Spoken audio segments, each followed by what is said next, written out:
A lo largo de los siglos ha existido la idea de que a veces los sueños son algo más que simples sueños. Muchas culturas han creído durante mucho tiempo que los sueños no siempre son meras imágenes vomitadas por el subconsciente, sino que también pueden ser vislumbres de paisajes del futuro o incluso de otras dimensiones y realidades alternativas. Una persona que pudo haber sabido que esto era cierto fue una mujer normal, que tuvo oscuras pesadillas sobre su desafortunado futuro, antes de desaparecer de la faz de la Tierra. El misterio tiene oscuras historias que claman ser contadas.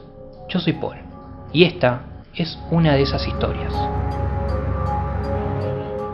Nacida en Lambertville, Michigan, el 4 de febrero de 1961, Cynthia Cindy Anderson, su hermana Christine y sus dos hermanos, Mark y James, se criaron en una familia cristiana fundamentalista muy estricta, en la que gran parte de su vida giraba en torno en ir a la iglesia y realizar actividades religiosas. Les imponían toques de queda estrictos y normas sobre con quién podían relacionarse, pero Cynthia era simpática, querida y tenía muchos amigos.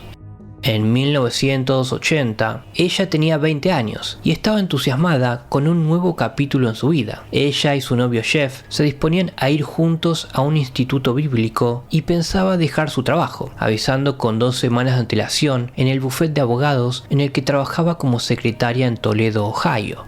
Por aquel entonces, Cindy estaba dejando atrás sus estrictas raíces cristianas, dedicando cada vez más tiempo a su peinado, maquillaje y aspecto en general, y relacionándose más con una serie de personas que sus padres no siempre aprobaban.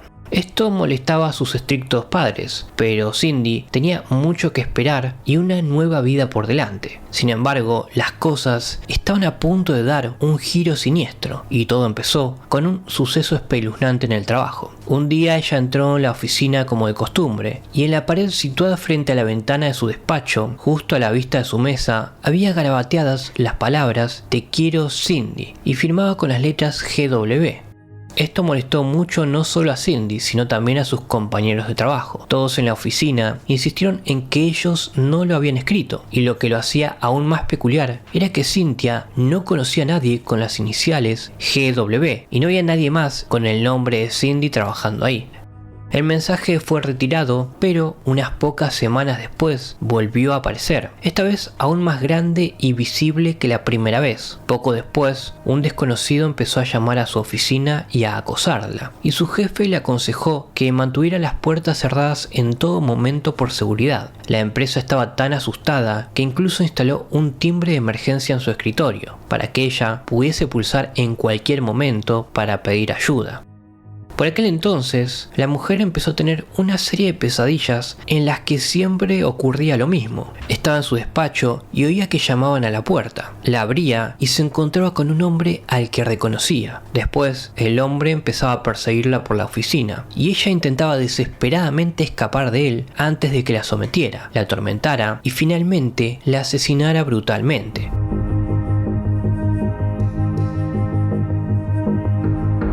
Esta última parte la hacía salir de la pesadilla bañada en sudor frío y presa del pánico, con el corazón saliéndosele del pecho. Lo peor es que estas pesadillas le ocurrían casi todas las noches durante meses, y cuando se las contaba a su madre, ésta le decía que solo eran sueños. Cindy no estaba tan segura, pues sentía que las pesadillas eran increíblemente realistas, detalladas y lúcidas, mucho más allá de lo normal. Estos sueños extraños atormentaron a Cindy durante casi un año, y se volvió más paranoica y solitaria, hasta el punto de que su familia y amigos empezaron a preocuparse por ella. Estaba nerviosa, perdía el sueño, era un desastre. Esto empeoraba ya que solía trabajar sola en la oficina por las mañanas, por lo que su mano nunca estaba lejos del timbre de emergencia y las puertas siempre estaban bien cerradas. El 4 de agosto de 1981, Cindy llegó al buffet como de costumbre a las 8:30 de la mañana para trabajar. Cuando salió de casa, no había nada realmente raro y se fue a trabajar como si fuese cualquier otro día. Fue vista al llegar al trabajo y, como de costumbre, cerró la puerta con llave y se retiró a trabajar sola toda la mañana. A las 12 de la noche, 2 de sus compañeros llegaron y encontraron la oficina vacía. Era extraño porque el auto de Cindy seguía aparcado, todas las puertas estaban cerradas y las luces, el aire acondicionado y la radio estaban encendidos. Los teléfonos tampoco habían sido puestos en espera y no había ninguna nota diciendo que ella volvería, siendo ambas cosas lo que Cindy habría hecho normalmente al salir de la oficina, incluso para un recado corto. Un libro que la mujer estaba leyendo estaba abierto y boca abajo sobre el escritorio. Extrañamente, nadie había visto lo que le había ocurrido, a pesar de que la oficina estaba cubierta por grandes ventanas de cristal que permitían una vista completa del centro comercial circundante. Todo fue muy raro, porque Cindy era considerada una empleada modelo poco propensa a salir de la oficina por capricho. Parecía como si acabara de salir y fuera a volver en cualquier momento, pero nunca lo hizo, y fue así que se avisó a las autoridades.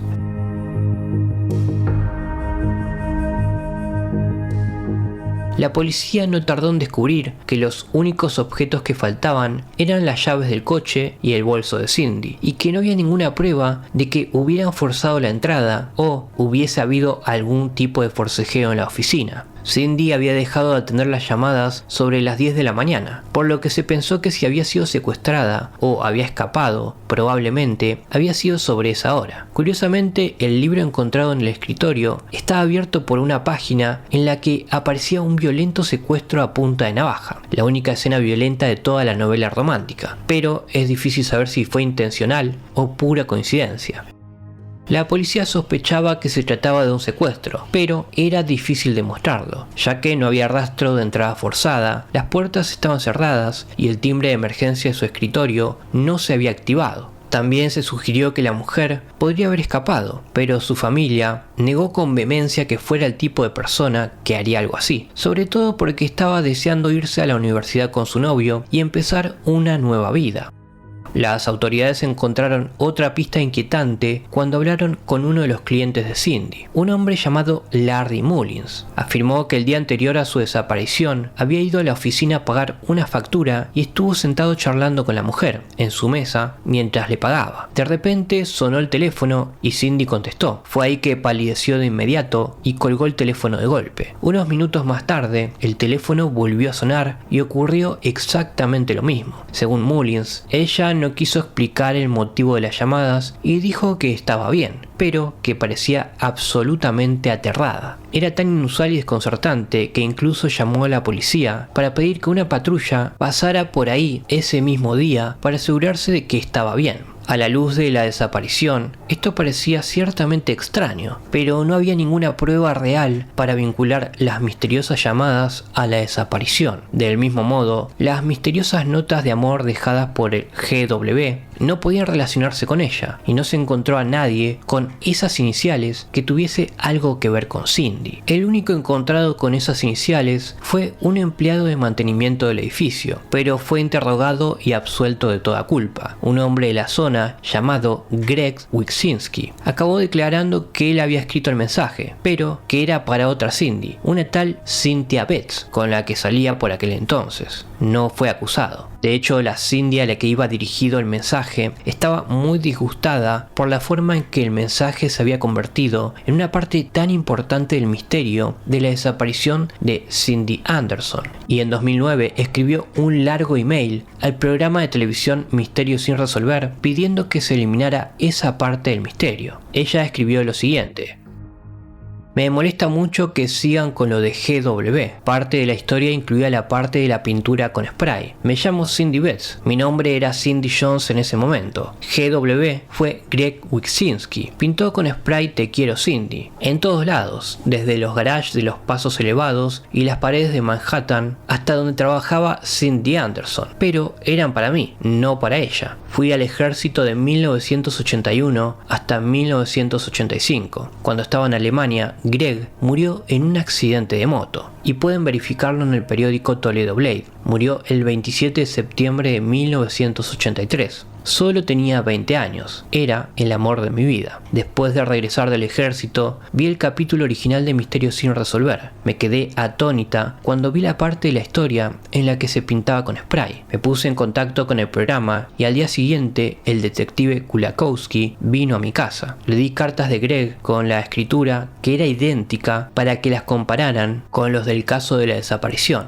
Me reprendo por no haberles hecho saber quién era GW antes. Yo estaba en el ejército y no sabía nada de esto. Les dije que las escrituras también estaban dentro de las paredes donde se estaba construyendo un local de moda. Y Cynthia Anderson no podría haber visto este texto, porque él lo iba a escribir en un lugar donde ella no lo podía ver.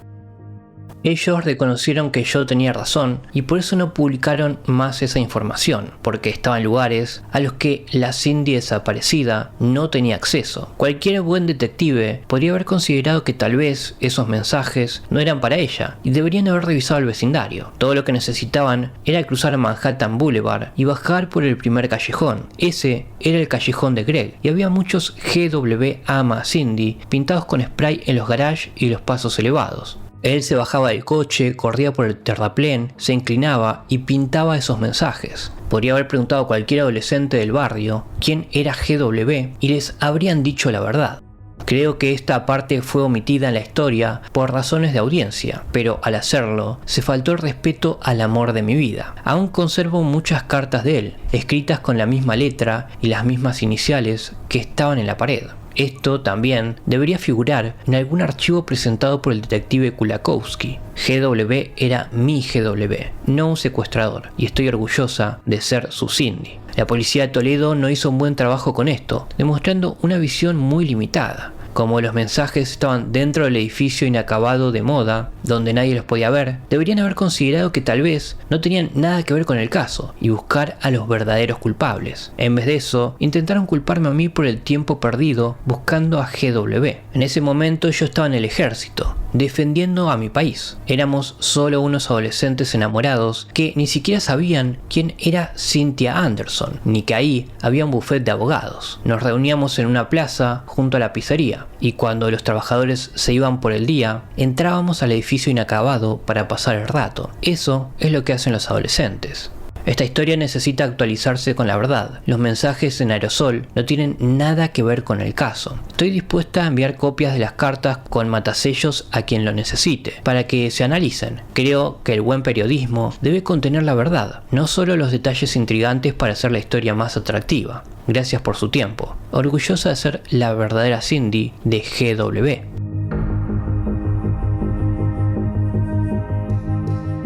Parece que se ha aclarado esa parte de la historia. Sin embargo, todo el asunto de GW sigue formando parte del misterio, aunque parece haberse resuelto. A pesar de una exhaustiva búsqueda e investigación, en aquel momento la policía no pudo encontrar ningún rastro de lo que le había ocurrido a Cindy Anderson, ni qué relación habían tenido en el caso las misteriosas llamadas telefónicas. Mientras tanto, su cuenta bancaria permanecía intacta y no había actividad en su seguridad social. Ella se había desvanecido en el aire. No sería hasta septiembre de ese año cuando se encontraría una posible pista en el caso. Un día, una mujer que parecía muy asustada y nerviosa llamó a las autoridades y dijo en voz baja que sabía dónde se encontraba Cindy. Según la llamada anónima, la mujer desaparecida estaba retenida contra su voluntad en una casa blanca y había dos casas contiguas, propiedad de la misma familia. Al parecer estaban fuera de la ciudad, pero su hijo estaba en casa y era él quien la mantenía cautiva. La policía le pidió más detalles, pero ella balbuceó que estaba asustada y colgó el teléfono. Aún así, la mujer volvería a llamar unos minutos más tarde, pero una vez más dudó en dar información sobre la ubicación de la casa o la identidad del supuesto secuestrador. Cuando otro investigador se puso al teléfono para escucharla, la mujer, asustada, volvió a colgar y jamás volvió a llamar. A pesar de que se investigó a fondo esta posible pista, nunca se encontró la casa y al día de hoy se desconoce quién era la mujer de la línea o si su información era legítima o no.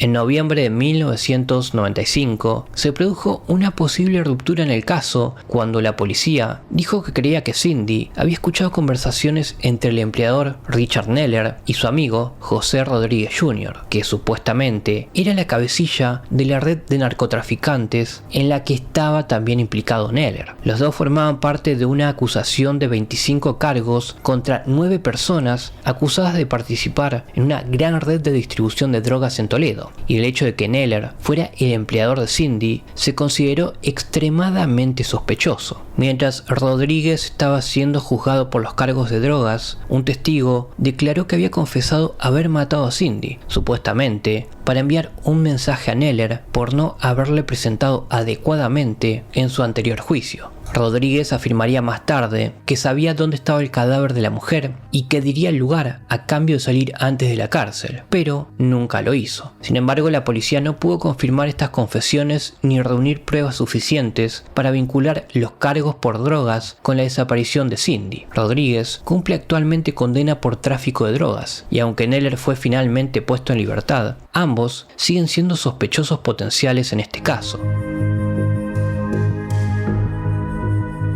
Algo que siempre ha desconcertado a las autoridades es que las puertas estaban cerradas con llave. No había señales de entrada forzada ni de lucha. Esto llevó a pensar que el autor podría haber sido alguien que ella conocía y en quien confiaba. También se investigó a su familia y a su novio, pero no había nada que los relacionara con la desaparición. También se especuló con la posibilidad de que hubiese sido víctima de al menos 2 asesinos en serie de los que se sabía que operaban en la zona de Toledo en aquella época. Pero, de nuevo, nada cuajó y esta teoría fue más o menos abandonada. No ha pasado desapercibido para la gente que discute el caso de Cindy el hecho de que había tenido pesadillas en las que aparecía secuestrada y que tal vez había previsto de algún modo su propio secuestro. Aunque esto no tuvo ningún peso en la investigación policial, ¿podría haber alguna pista potencial oculta en sus pesadillas y haber visto realmente lo que le iba a ocurrir? ¿Ustedes qué piensan? ¿Hay alguna hipótesis que se me escapó? Me gustaría que me la dejaran en los comentarios. Al fin y al cabo, la única que sabe con certeza qué es lo que sucedió y cuál es el vínculo con los sueños es la propia Cindy.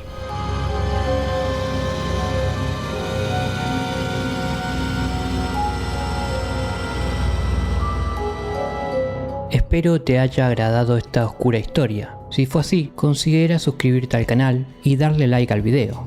Que tengas una buena noche.